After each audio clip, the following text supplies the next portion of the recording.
El lado oscuro de la vida cotidiana. En 1886, más de una década antes de que Freud se zambullera en las profundidades de la mente humana, Robert Louis Stevenson tuvo un sueño muy revelador en el que un hombre perseguido por haber cometido un crimen ingiere una pócima y sufre un cambio drástico de personalidad que le hace irreconocible. De esta manera, el Dr. Jekyll, un amable y esforzado científico, termina transformándose en el violento y despiadado Mr. Hyde, un personaje cuya maldad iba en aumento a medida que se desarrollaba el sueño.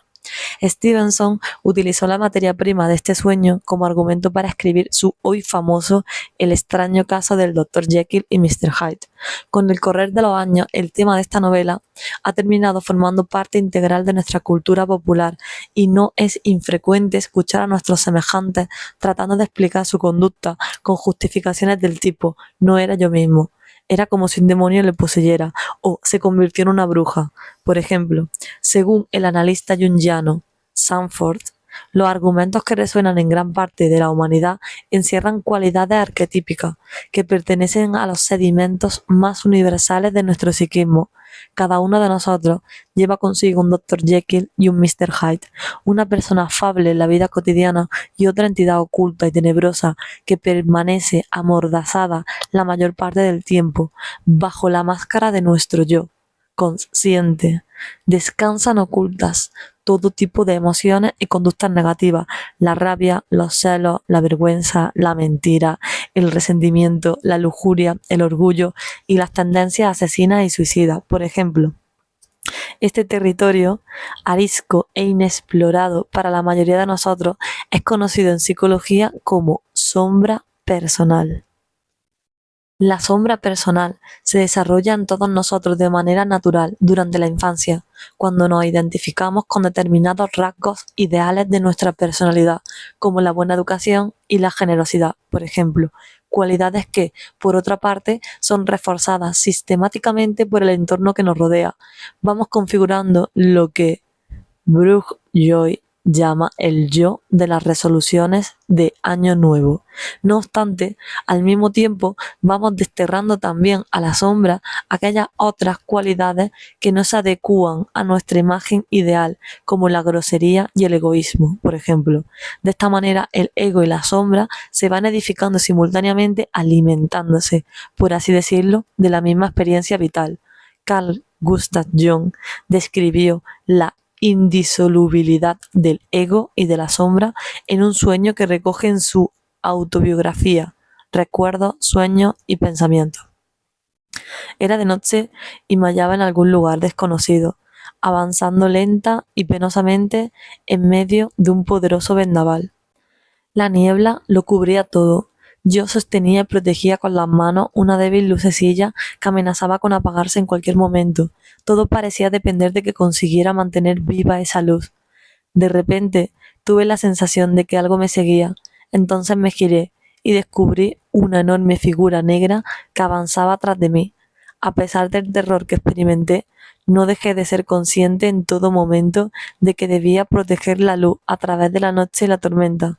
Cuando desperté, me di cuenta de inmediato de que la figura que había visto en sueños era mi sombra, la sombra de mi propio cuerpo iluminado por la luz recortándose en la niebla. También sabía que esa luz era mi conciencia, la única luz que poseo, una luz infinitamente más pequeña y frágil que el poder de las tinieblas, pero al fin y al cabo una luz, mi única luz. Son muchas las fuerzas que coadyuvan a la formación de nuestra sombra y determinan lo que está permitido y lo que no lo está. Los padres, los parientes, los maestros, los amigos y los sacerdotes constituyen un entorno complejo en el que aprendemos lo que es una conducta amable, adecuada y moral, y lo que es un comportamiento despreciable, bochornoso y pecador. La sombra opera como un sistema psíquico autónomo que perfila lo que es el yo y lo que no lo es. Cada cultura e incluso cada familia demarca de manera diferente lo que corresponde al ego y lo que corresponde a la sombra. Algunas, por ejemplo, permiten la expresión de la ira y la agresividad, mientras que la mayoría, por el contrario, no lo hacen así.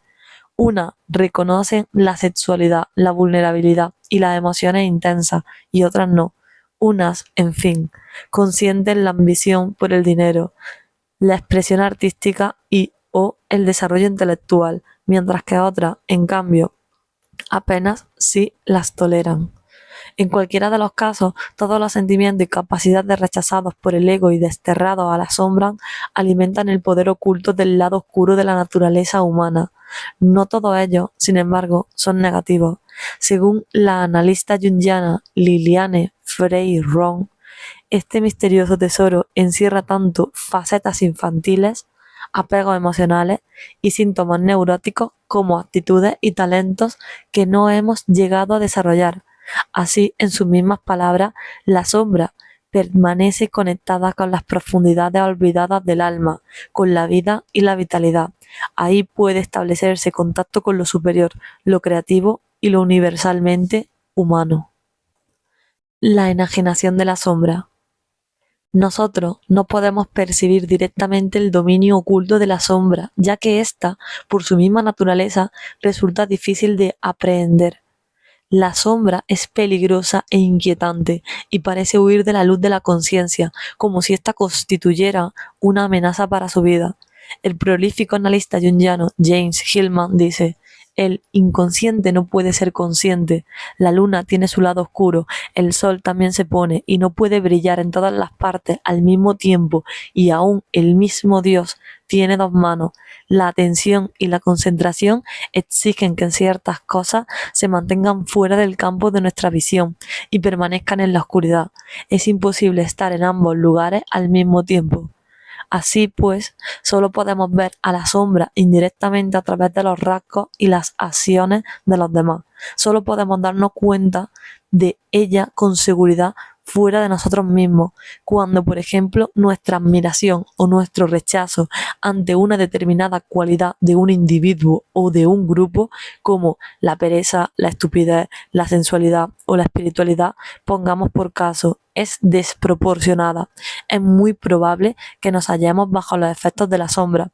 De este modo, pretendemos expulsar a la sombra de nuestro interior, proyectando y atribuyendo determinadas cualidades a los demás en un esfuerzo inconsciente por desterrarlas de nosotros mismos.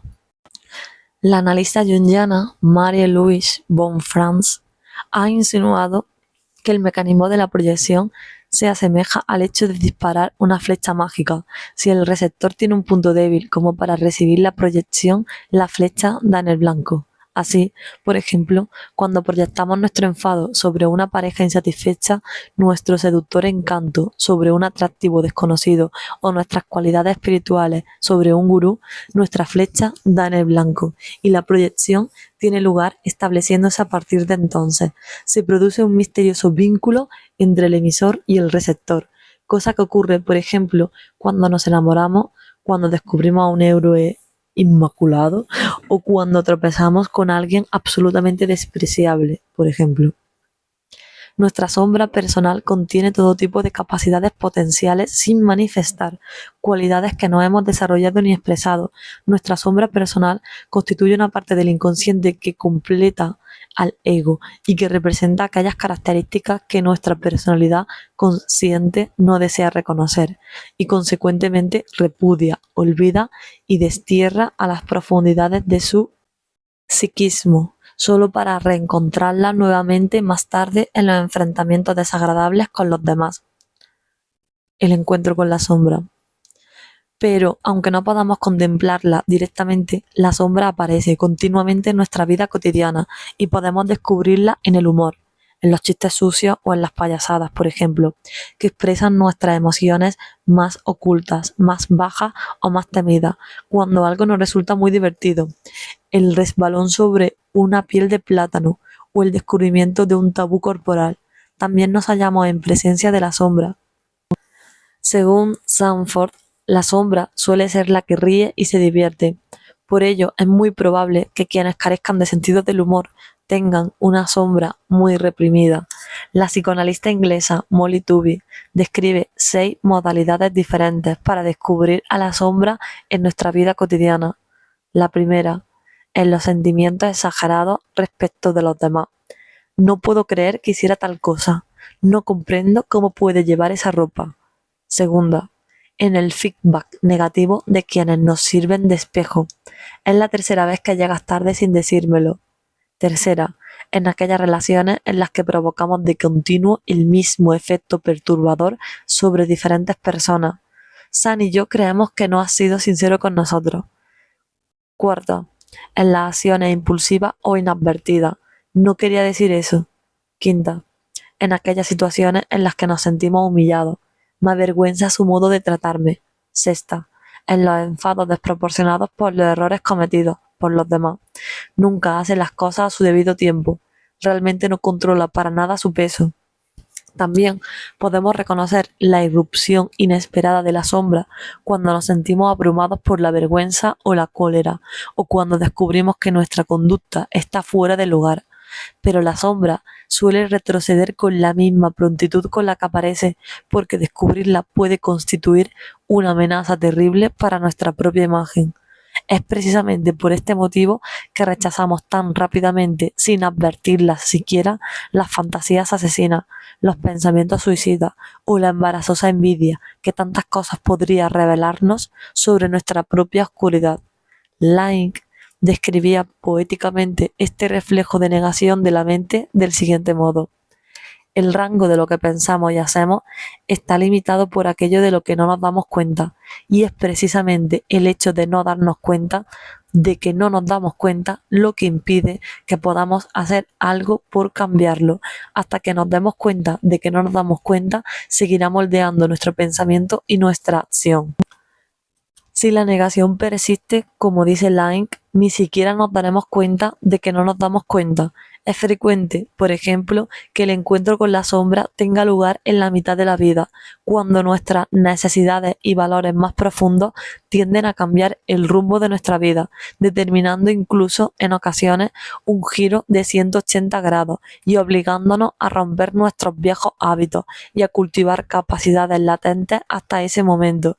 Pero a menos que nos detengamos a escuchar esa demanda, permanecemos sordos a sus gritos. La depresión también puede ser la consecuencia de una confrontación paralizante con nuestro lado oscuro, un equivalente contemporáneo de la noche oscura del alma, de la que hablan los místicos. Pero la necesidad interna de descender al mundo subterráneo puede ser postergada por multitud de causas, como por ejemplo una jornada laboral muy larga, las distracciones o los antidepresivos que sofocan nuestra desesperación.